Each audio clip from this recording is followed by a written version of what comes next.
Can I say something controversial? Yeah. I don't like black people. I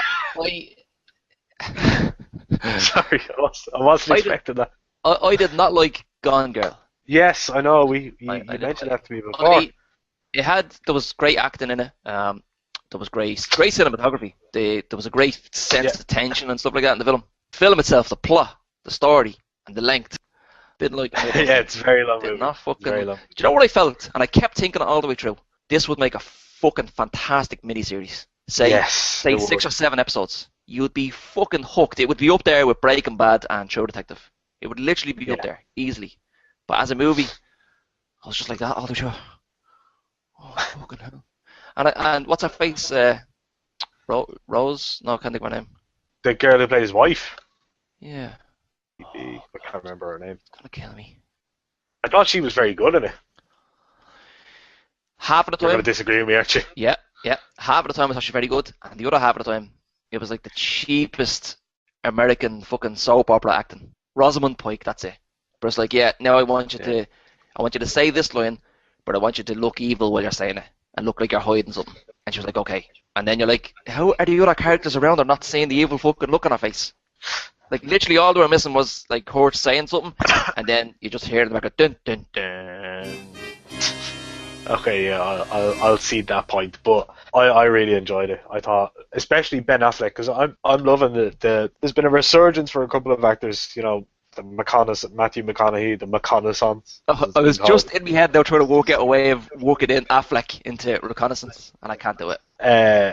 Not drunk enough. But the Ben Affleck has really, you know, come back in terms of his directing. He's been in a couple of stinkers as well since his resurgence, John. I mean, there's been one or two, but I really enjoyed him in this. I thought he played the character well. You know, he did. Sleazy, but also serious kind of character. Like, you know that he's innocent, or you want to believe he's innocent, but everything about him is just giving you this feeling of you're a fucking dirtbag. Do you know what I mean? Yes. And so that was the difference between his acting and fucking Rosamund's acting. Was he wasn't overselling it. Do you know what I mean? You weren't sure what to make of him. Whereas before, you were like, whatever this ends up, I totally know what the director wants me to feel about her. But with Ben, it was up in the air. It could go either way. We're sitting there saying, really good. I don't fucking know about this guy. Even that little thing of when he's taking the picture beside the missing poster and they tell him to smile, and I know that obviously that's part of the movie and he's supposed to smile because you're supposed to dislike him, but even the way he did the smile, we did that kind of fucking and you're just like, you scumbag, but you still wanted to believe that he didn't do it. So I thought he was great in that. So that was one of my favorite movies of the year. If you had to pick a favorite movie from this whole year, what would it be? It would have to be On the spot. Edge of Tomorrow. Edge of Tomorrow. Edge of Tomorrow. If I could only buy one of them, it would be that one. Wow. Can I bring up a hidden gem of sorts? Go ahead, Joe. Yeah. And this might be even more controversial than saying I don't like Gone Girl. We'll be saying I liked Lucy. In fact, I love Lucy. Hey! Have you seen it? Never seen it. Oh man, I mean, there's a film that people are saying that looks shit. I went with the missus and her sister and husband, right? Yeah. And all the way through it, the three of them are just like shaking their heads, laughing, asking, could we leave? Right? This is awful. This is the worst film we've ever seen. Oh, he was fucking loving it. Yeah. You know about it, don't you? I know about it. I know the concept of it. She's got that drug that makes her into like a superhuman. What's the guy that directed it? The French guy. Luc Besson, is it? Luc Besson, right? Imagine The Matrix made by Luc Besson. So it's a fucking trippy kind of film. And you're sort of halfway there. You know what I mean? You've got an idea of what it's like. I fucking loved it.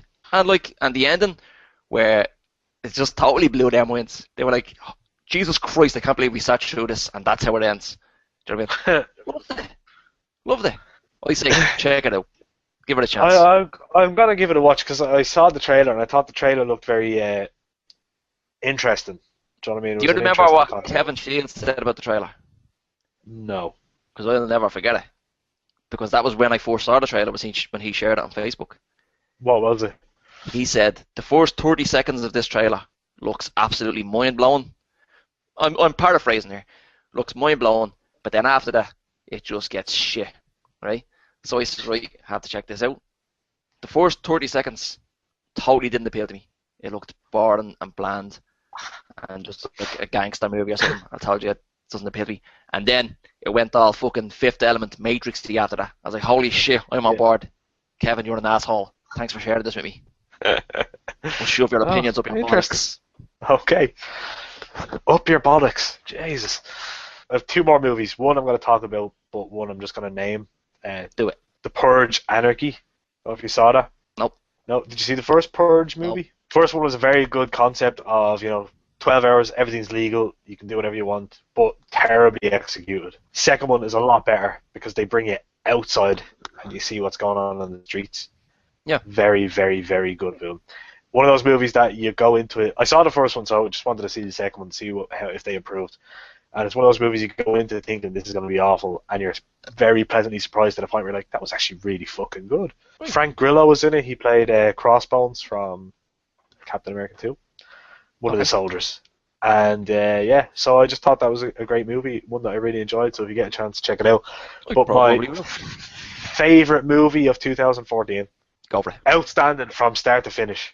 The Raid 2. Well. Did you see The Raid? The first? I didn't. That's another one I avoided. The Raid is... Did you see Dread? I didn't. Wow, okay. The Raid and Dread have very similar plots in that they're both set in an apartment building. And it's, they're trying to get to a certain place in that apartment building. Yeah. The Raid is excellent because it's just balls out action for the whole thing. Like, it's just people beating the fuck out of each other for like 2 hours. Do you know what I mean? And it can get a bit excessive at times if you're not a fan of that kind of thing. But I love stuff like that, where it's just constant. The Raid 2 is like if they got The Raid and just like gave it a load of cocaine. It has the best fight sequence I've ever seen in any movie in my life. I'm talking it beats like Bruce Lee movies, beats Jackie Chan movies, it beats anything you've ever seen. There's two scenes in particular, but my favourite scene in the whole thing, it's the main character against, they don't have names, they're just called Hammer Girl and Baseball Bat Boy. Okay. And it's fucking outstanding. And it just takes place in this corridor that's like 5 foot wide, 15, 20 feet long. And it just takes place in this corridor. And my God, it's the best. One of the best fight scenes ever put on film. I'm going to call it now and say it's one of the best fight scenes ever put on film. It's outstanding. Class. And, oh, Jesus. I was sitting there for the whole thing just going, this is the best thing I've ever seen, like, fight-wise. And then the final fight sequence in the kitchen goes on for like 15 minutes without any pauses or breaks. Like, they're just beating the shit out of each other for 15 minutes. It's definitely worth watching. It's definitely worth watching. So that's my movie of the year. I might give it a gander. I cannot talk about it enough, so I'm going to stop. Just some dishonourable mentions that I'd like to give. Films that were fucking terrible. Go for it. I'm just going to name them. Transformers 4. Big pile of shite. Enjoyable to watch the first time because it's mindless and it's just shit blown up. When you actually think about it and try and watch it again, I couldn't even get through a second one. I turned it off like 15 minutes into it, yeah. Wow. Another one, Amazing Spider-Man 2. Can suck my hairy balls. Fucking terrible. I haven't seen it, but the trailers I've seen for it didn't appeal to me. We've talked about this before. I'm not keen on this fucking new Spider-Man, partially because I really love the old Spider-Man, even the third movie. But there was something about, like, I went to see the first one of the new two. Yeah. But the second one, trailers came out, I was like, oh, I actually can't be fucking arsed to see this. Yeah. And it would be like, do you know what? I would watch it on telly. That's what it would be. But recently, the last couple of months, the more trailers I see, the more I hear about it, the more I see things on the internet, like everything wrong with Amazing Spider-Man 2 and stuff like that. I'm like, you know what? I could live without seeing this. Oh, don't do it to yourself. It'll ruin the character for you. It won't even ruin the movies. It will ruin the character for you. Jesus Christ. That's how bad it is. And now there's a complete tangent, but this Sony hack. Where it was revealed that Sony were talking to Marvel about making, Spider-Man going into the cinematic universe, and they're like, no, we want creative control, and we want to be able to approve certain things and stuff. And I just wish I could go to the people in charge of Sony and just go, sorry, you realize how shit you are at making Spider-Man movies, and you want creative control. The best thing for this character would just be to let him go And merge. even if they let him go into the cinematic universe, but Sony still retained the rights and they made the profit from the movie, blah blah blah. But they had, whatever. They're gonna make more money because they've got someone who actually knows the character and people are gonna be invested in it. But no, they're just cunts. Anyway, sorry, that movie was fucking terrible.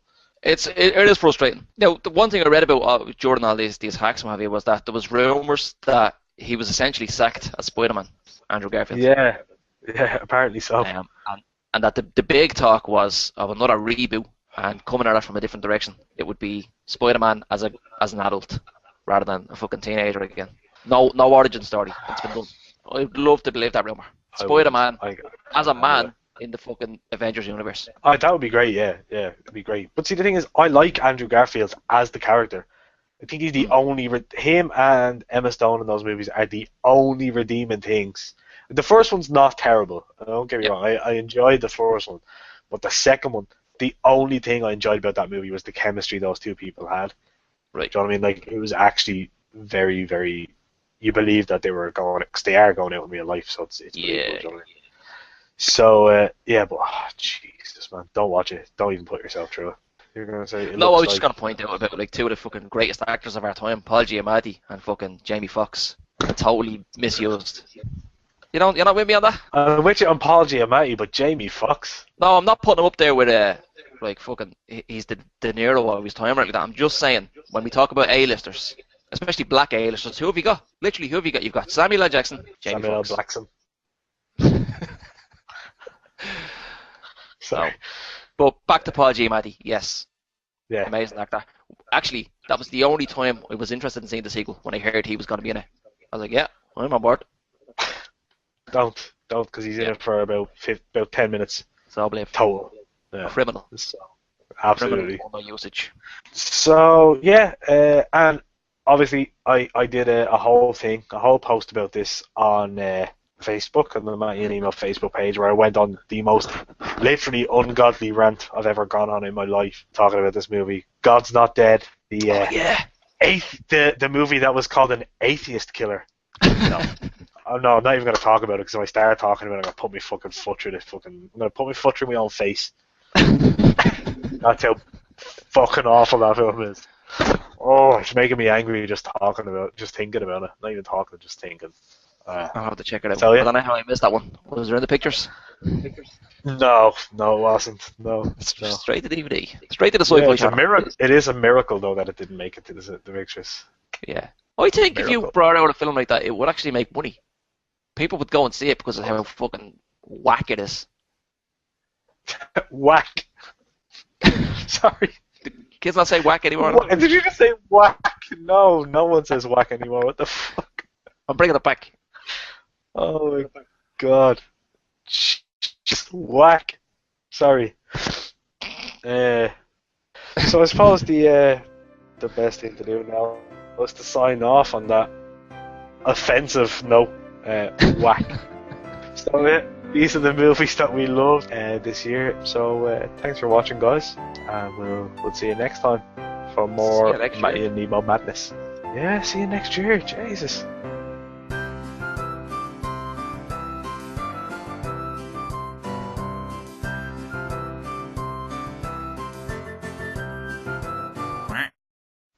Whack.